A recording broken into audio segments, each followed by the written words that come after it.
நம்ம நிகழ்ச்சியில் எப்போவுமே ட்ரம்ப் எலான் மஸ்கை பற்றி நிறைய விஷயங்கள் பேசியிருக்கோம். அவங்களுடைய நட்பாக இருக்கட்டும், அவங்களுடைய மோதலாக இருக்கட்டும், இந்த விஷயங்கள்லாம் நம்ம வந்து தொடர்ந்து பேசிகிட்டு இருக்கோம். நீங்கள் நம்ம நிகழ்ச்சியிலே அண்மையில் சொல்லியிருந்தீங்க எலான் மஸ்க் வந்து புதுசாக கட்சி தொடங்க போகிறாருன்னு.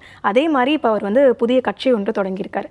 இப்போ இவங்க 2 பேத்துக்கும் இருக்கக்கூடிய மோதல் இருக்கு இல்லைங்களா, இது இன்னும் தொடர்ந்துகிட்டே இருக்குமா?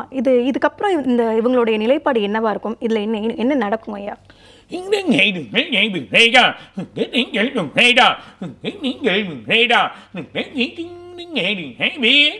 முதல்ல நம்ம படிக்க சொல்லி சொன்னோம். ட்ரம்ப் இவங்களுக்கு பிரச்சனைகள் வரும், ட்ரம்ப் வருவார், ப்ராப்ளங்கள் நிறைய ஃபேஸ் பண்ணுவார், அவரால் பெரிய குழப்பங்கள் ஏற்படும் சொன்னோம். அதுமாரி நடந்துன்னு இருக்குது, உலக நாடுக்கே நடந்துருக்கு. ஆனால் வழிமுறைகள், அதாவது உலகத்தையே காக்கக்கூடிய சில வழிமுறைகள் வந்து எப்படி இருக்குன்றது தெரியணும். ஆனால் இப்போ வரக்கூடியவர் ஆரம்பிச்சிருக்கிற கட்சி எலான் மஸ்க் knows everything. அவருக்கு வந்து எல்லா வழியும் அவருக்கு தெரியும், அதோட தன்மைகள் எப்படின்றது தெரியும், எப்படி ஆளணும், எப்படி சின்ன சின்ன ஆளுங்களுக்கு எப்படி வழி போய் சேரணும்னு தெரியும். அப்போது இவரோட கட்சி முதன்மையாக வரும்.